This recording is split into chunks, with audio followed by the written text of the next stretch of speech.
Hello, I am C.A. Brill, the translator of the 12 Conclusions of the Lollards, which just recently got published over on Amazon. A link is in the description. It is a medieval text from 1395, originally believed to have been written by a certain John Purvey, who was a collaborator of John Wycliffe. So it is from the sort of Wycliffite Lollard movement of that time, which many people believe is a movement that eventually led into the Reformation over 100 years later, through the influence of Wycliffe on people like Jan Hus, who then influenced Martin Luther, among others. But in the meantime, in England, there were people who continued on some of the teachings of Wycliffe even after his death. And these were the Lollards. And before the movement was ultimately put in a situation where everyone who was found to be a member of a movement would be burned, due to the changes in the laws in the early 1400s, there was a time when members of this movement were in a position where they wanted to express their opinions and what they believed to the English Parliament. And that is why this document specifically was written. It was to appeal to the English Parliament, uh, and to express some certain reforms that they believed were necessary for the Church of England at the time.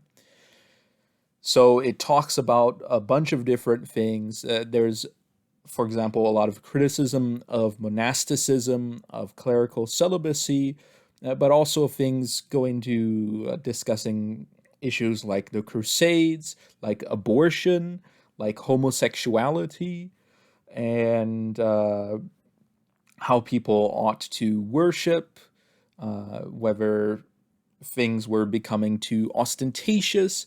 These are all issues that people like John Purvey, who is believed to be the author of this, uh, were discussing at the time and wanted to express to the English government and also more broadly to the English church. So this document was in that year, 1395. It was put on the doors of St. Paul's Cathedral in London, the old cathedral before they rebuilt it after it burned down. And it was also given to the Parliament of England at the time because the UK didn't exist yet. So I think it's very interesting to have translated this because, for one, there are some issues that I think are still relevant today that people are discussing, but it's also very useful to understand the culture of the time, as well as what the prominent issues were at the time, and just generally useful for history. So that is why I translated that, because it had some interesting things to say. For example, it talked about the idea of having separate offices for secular and religious rulers. That is to say, they did not want bishops to take up political offices. So, anyway, one thing that I think is worth mentioning about this translation is that it does come with translator's notes, which contain, of course, discussions on specific word choices that I made in the translation, but also there is some discussion of some historical context or cultural context from the Middle Ages that a lot of modern people might be unfamiliar with. For example, there is a part where there is discussed people taking crowns instead of white hearts. Hearts, of course, referring to stags rather than the organ in the body. And this, of course, has to do with the Arthurian mythos, the matter of Britain, the legends of King Arthur and his knights, where in the story where there's the quest for the Holy Grail, there's a situation where someone takes a crown of gold out of greed and pride, and then that is contrasted with, at a different point, Jesus showing up in the form of a white hart or white stag, accompanied by four lions representing the evangelists. And that, I think, is an interesting thing that some people might not be aware of when reading this, because it's not something that really jumps out at you. And it's things like this that set this translation apart from other translations of this text. For example, there's a translation that you can find on the Harvard website, which translates hearts as H-E-A-R-T,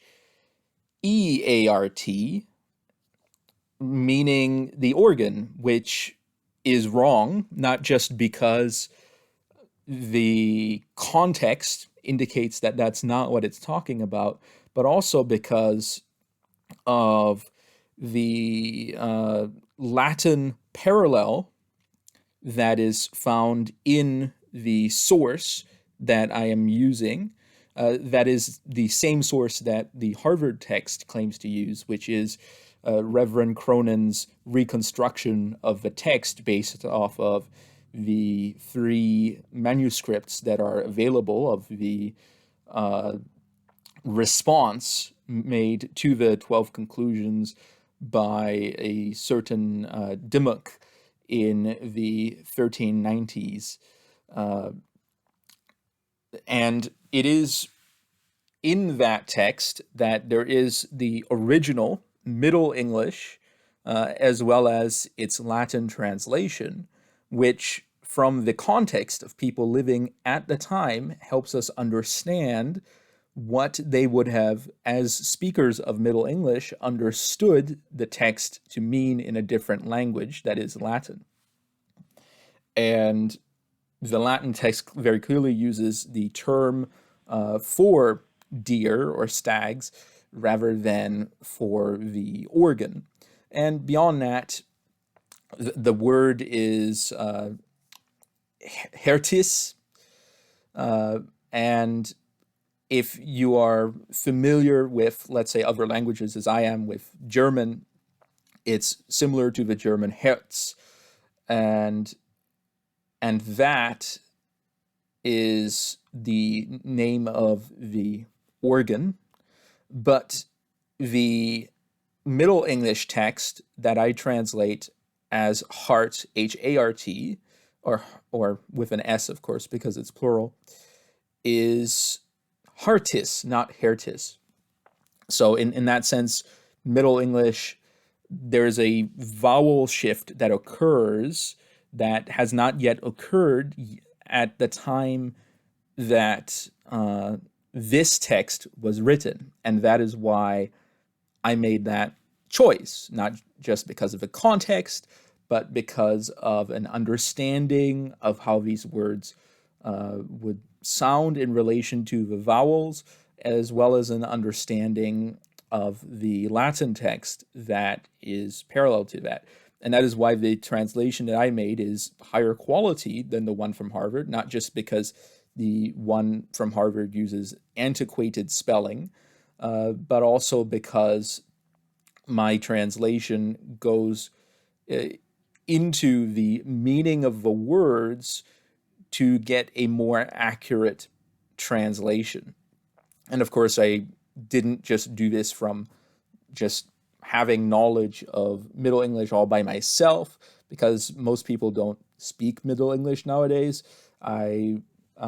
Beyond using my own expertise on languages, I also used some dictionaries. For example, the Middle English Dictionary available at the University of Michigan, which I found very useful, though not complete, as there were several words that were simply not fully defined on there, or were a bit more difficult to figure out. But nevertheless, I think I did a pretty good job compared to what else is available out there. In addition, I'd like to mention that this translation's philosophy is mostly going for a sort of word for word sense, a formal equivalence. However, in cases where the word would not make sense in modern English, or where it would disrupt the sentence structure, it's obviously rearranged. And if I believe that there is additional context necessary to understand a choice in translation, or the difference, why it's not the more obvious word for word sense, I have put translator's notes to explain that. For example, there's a term that said in the Middle English where it's private religion, which in the context of Middle English means monasticism, and religious can mean monks or churchmen. And that is how those words simply were used in Middle English. So if you were to translate them and just keep them the same in modern English, you would lose a lot of context for how those words would be understood. So you have to look at the context in the text to see what they are. Now, another thing to mention here, just one last thing, is that beyond translating this, as some might know, in the very last paragraph of the 12 conclusions of the Lollards, there is another text mentioned that more lengthily explains some of the Lollard positions, which some people refer to as the 37 conclusions of the Lollards, or the 37 articles of remonstrance, or Ecclesiae Regimen. I have also translated that. Currently, it's in its first draft state, so there's a lot of things I have to do. I have to expand the translator's notes. I have to figure out the citations, because it cites other texts more extensively than this one, although this one certainly does cite a few texts. For example, it cites Wycliffe's Trialogus, and it cites it with a paraphrase, which made it a bit more difficult to find what exactly in the Trialogus it was citing, but I did find it, and I had to explain in the translator's notes what exactly it is going on about in that section. And that's simply what I do, and hopefully those who read this will be satisfied with what, to my knowledge, is the highest quality translation of the 12 conclusions of the Lollards that is available today. So anyway, thank you all for listening to this, for listening to me prattle on about some book I've written once again. If you have any questions, feel free to leave them in the comments section below. But anyway, thank you, and I will be seeing you all next time, and hopefully my translation of the 37 conclusions of the Lollards will be out pretty soon. So thank you, and have a good day or night, whatever it happens to be for you.